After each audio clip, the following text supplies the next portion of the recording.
Magandang umaga mga tol. Welcome back sa Israel Off. So ayun mga tol, ang ganda ng panahon. Ayan, pagpag tayo ngayong umaga. Saka i-update ko kayo dito sa mga panlaban natin. So nakaraang lap natin nagkaubusan ng ibon. Ayan, na-smash yung mga club. Ayan, bali nung araw na yun umuwi natin 7. Tapos kinabukasan meron tayong umuwing 2. Ayan. So meron tayong 4 na brako. Ayan, saka 5 hen. Ayan, oras natin mga tol 6:33. Ayan, papagpag tayo ng ibon ngayon. Bali kahapon second lap sana kahapon, pero cancel yung karera. Hindi sila pa-loading.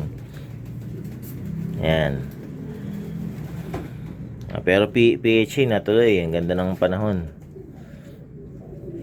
Ayan, nagkapartihan na rin sila. So mahirap yung race ngayon. Third lap pa lang nagkakapartihan na. Ayan. So karamihan ng club ganun, partihan na. So nung nakaraang lap nga nagkaubusan ng ibon. Yung iba walang paklak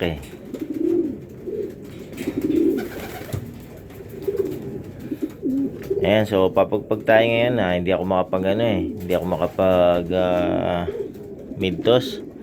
Pero mid-toss sana tong mga to kasi tenga tayo ng 2 linggo. Kasi hindi ako makapag mid-toss. Ayan, so pagpag tayo tong siyam na ibon natin. Hindi yung lang, hindi ko sasama tong kasi makulit to ibubukod ko siya.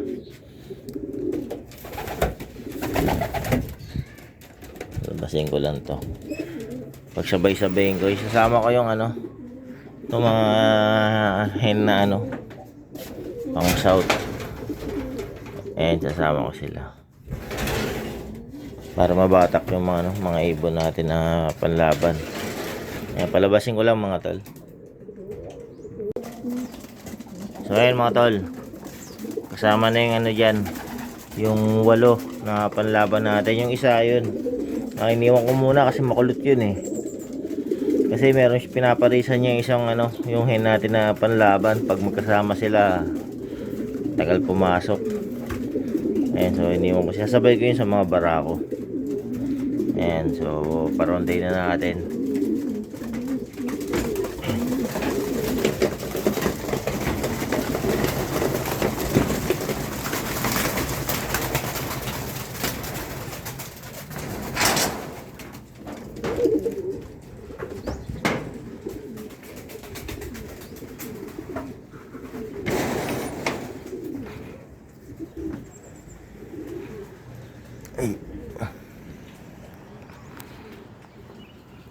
So yan, pagpag mga tol,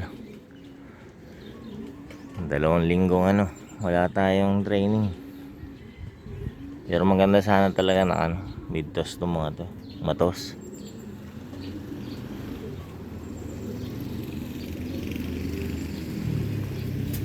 Ayan, dadayo na sila. Ayan, nandun na. So ayun mga tol, bumalik na yung ibon natin.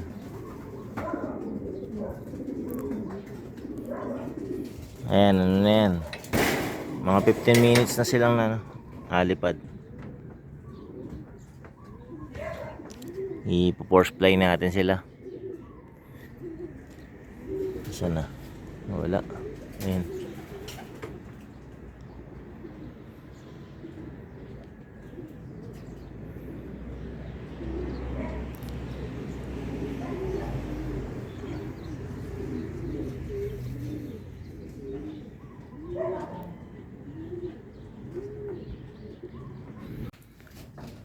So ayun mga tol, oras natin 7:15. Ayan, pinakawalan natin sila mga ano yan eh, mga 6:35 yata yun. Pinakawalan natin sila. Ayan, kumuha ako ng ano, ng payong. Dahil ano, first fly sila.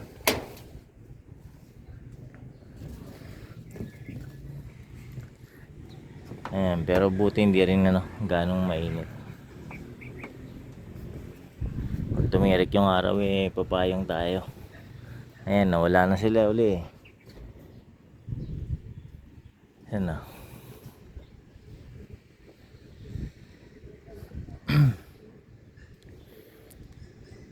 Ayun. Nandun.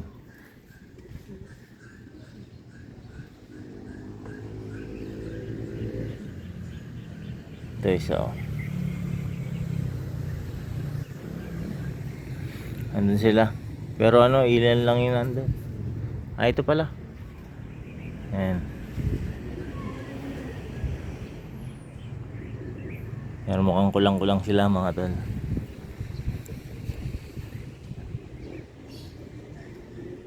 Malamang napasama sa ibang grupo. Yung ano, yung kalahati.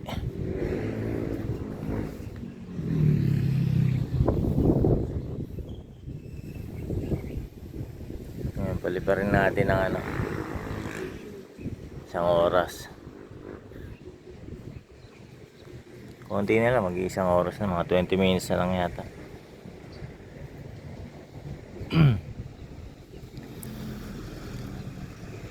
So wala yung iba. Ano lang yun nandito, 2, 4, 6, 8, 10, 10.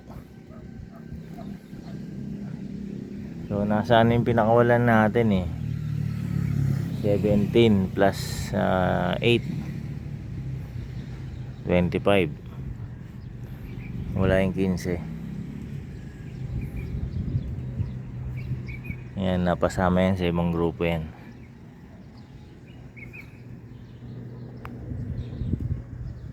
Ayan, pag mga tol, wala tayong tos eh. Hindi ako makapagtos eh. So sa low play tayo bawi.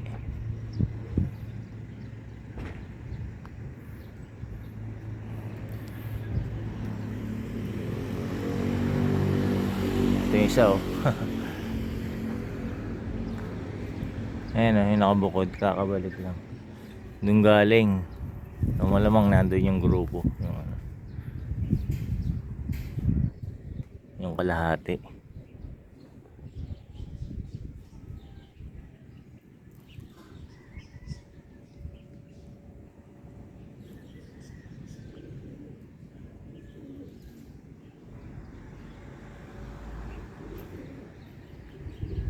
Saan na?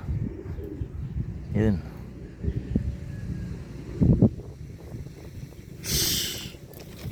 Ang ganito ako pag nagpo-force fly. Kapag nagpapayong ako pag trek yung araw. Susunog ka dyan.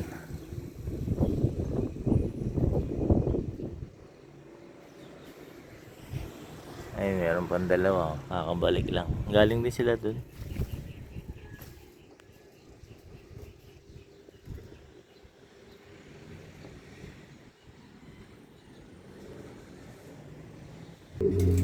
So yun mga tol, nagbalikan na yung iba. Ayan. Pero mukhang ano, kulang-kulang pa rin itong mga to. 2, 4, 6, 8. Ayan, di ko rin, wala rin yung ano, yung isang pula, wala.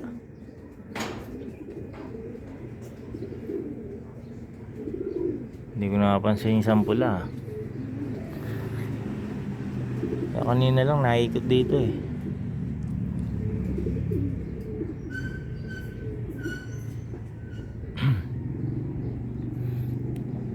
Eh, mag-isang oras na yun mga tol. O, isang oras na. Ayan.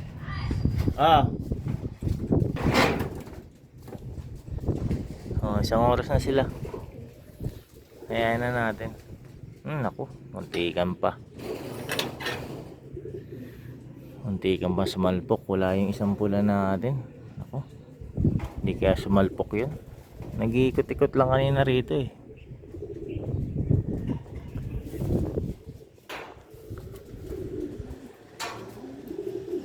Nung kalahati pa lang sila, kasama yung pula dun eh, yung isang pula. Kaso ngayon wala. Naalala ko baka sumalpok. Kahapon kasi nasalpukan din ako eh.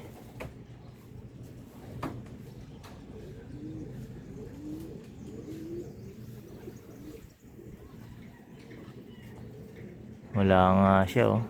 Yung isang pula, yung brown na brown. Naku, malas na ito pag sumalpok yun. So ayan mga tol, binuksan ko na yung trapdoor. Ayan, oras natin ano, 8:22. So papasukin ko na. May pumasok na isa. Ayan. Ito yung ano, finisher ng San Isidro Samar last out nung last year. Yan. Ay hindi naman last year, nung ito this year din yun, pero ano, nung nakarang south. Yan. Ito yung nag-contender ko sa ano eh, nung naglaro ko ng fan race sa CSW. Nag-contender ko siya, pang 7 siya nun eh. As of 2 laps, pang 7 na siya ang ranking niya, kaso nung third lap medyo late siya ng uwi. Ayan, hindi napasama sa ano, top 10. Ayan, sa South ilalaro ko ulit siya, isasabay ko siya sa ano, sa South team. Ayan. Ito pang South din to, kaso naka-pedering to eh. Pinedering ko siya. Ayan, patubo na. Bali siya lang yung nag-iisang pinedering ko sa South team, kasi siya yung ano, bata sa team. Yung iba ano, patapos na, isa na lang yata ilalaglag ng iba, yung iba naman kompleto na. Ayan, maagang nakompleto yung ano, pakpak nila. August pa lang yata, kompleto na yung iba. Ayan. So binuksan ko na yung trapdoor, sukuin ko na sila yun. Ayan, rumonda uli, gulat.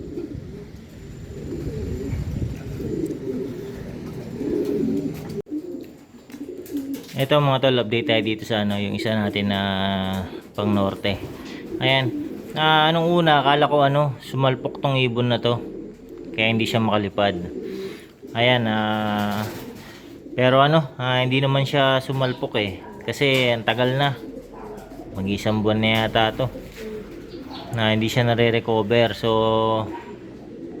nangyari uli yung ano, yung mga nangyari sa akin mga nakaraang taon. Meron akong ibon na ano eh, mga paggaling sa race, minsan kalagitnaan ng training, biglang ano, hindi na lang sila nakakalipad. Hindi ko alam kung bakit eh, hanggang ngayon hindi ko pa na ano yun, kung bakit nagkakaganon sila. Ayan, nung una akala ko sumalpok lang, namamagay yung pakpak niya, pero ang tagal na ano, hindi pa rin siya ano, makalipad. Sinampa ko na nga to sa taas uli eh. Binalik ko na, kaso ano, napuwersa yung pakpak niya. Hindi pa rin talaga ano, kayang tumungtong dun sa perch. Ayan. So 2 years ago meron akong ganong ibon, saka nung bali pangatlo na to sa mga ibon ko na naging ganyan, bigla na lang hindi makalipad. Ayan, pero dun sa tatlo, yung isa na-recover ko siya after 2 months yata, bumalik yung ano niya. Pero itong ano, hindi pa rin. Tapos merong isa rito, breeder, ganun din. Nasa na ba yun yung dirty blue bar doon? Ito magti 3 years, ay hindi naman 3 years, magdadalawang taon siguro. Ayan, hindi siya makalipad. Ano yan, dito mga siguro higit ano, mga 1 taon kalahati, nandyan lang siya sa flooring. Diyan siya natutulog sa flooring. Itong taon lang na to, nagumpisa siyang makasampa dyan. Pero hindi siya ano hindi siya sumasampa yung direkta doon. Sasampa siya paunti-unti, pa isa-isa. dun sa mga perch pa step by step siyang ganun. Ayan. Hindi na rin talaga siya nakalipad, bumalik yung dating ano niya. Nag-love placer to dati nung nilaro ko sa FPR. Kaso hindi ko matanggal ngayon kasi lola to ni yung nag-first overall natin sa 3 laps, lola yan. Ayan. Saka nabibreed ko siya. May mga anak pa siya dyan sa norte yata, meron pa siyang anak dyan. Ayan. Maayos siya, malakas siya kumain. Ang problema lang niya yung hindi lang talaga siya makalipad. Ayan, pakita ko sa inyo kung paano ang itsura niya. Hindi ko alam kung anong tumamang sakit nito, pero nung una akala ko salmonella. Yung hindi na sila nakakalipad, pero ewan ko kung pakita ko kung anong itsura niya. Ito siya mga tol, kung titignan mo, napaka normal ng itsura niya. Ayan, lola to nung first overall natin. Ganda pa ng katawan niya. Ayan, kaso hindi ko alam ba't di siya makalipad pero maayos yung niya, yung pwesto ng pakpak niya maayos. Nasa position yung pakpak niya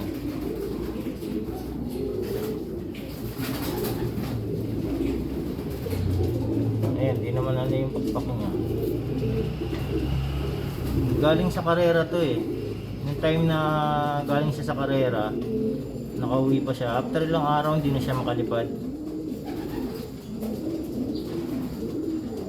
Ayan.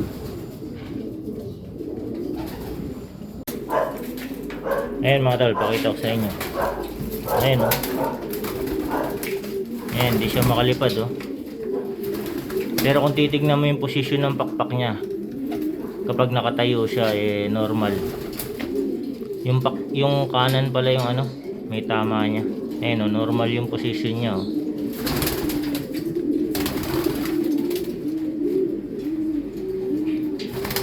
Ayan. Pero naibibreed ko pa yan. Yun nga, nag-produce pa ng winner yung apo niya. Ayan, so titingnan ko yung mga anak niya ngayon. May anak pa siya dyan sa taas. Hindi ko alam bakit ganun. Every year ganun yung nangyayari. Meron akong ibon na ganito yung nangyayari. So ngayong taon nga yung isa, yung blue bar doon, na kamag-anak din pala niya yun. Yung blue bar na yun, bali apo niya yun. Apo niya sa tuhod. Yung isa ron. Ayan.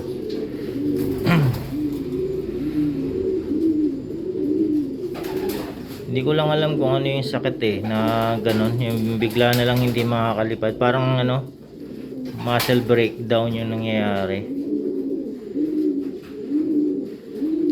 Ayan, nag-improve na nga to. Ayun, nakakasampa na siya sa perch Dati hindi Diyan lang siya, diyan siya natutulog. Talagang hindi siya nakakasampa dyan sa taas. Ayan. So ayan, stop breeding tayo. Wala tayong mga nakasalang ngayon. Meron lang sa taas yung nagpares na flyer natin. Ayan, ito sana ma-recover to. Pero meron pa naman siyang kapatid sa mga nilalaban natin. Pasukan na pala yung iba mga tol.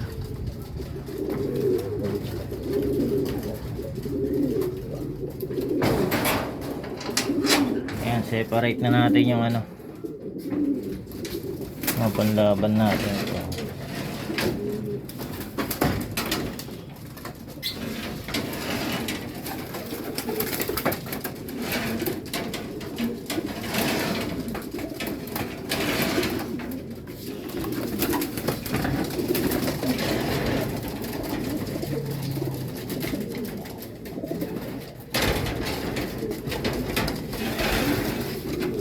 pala to.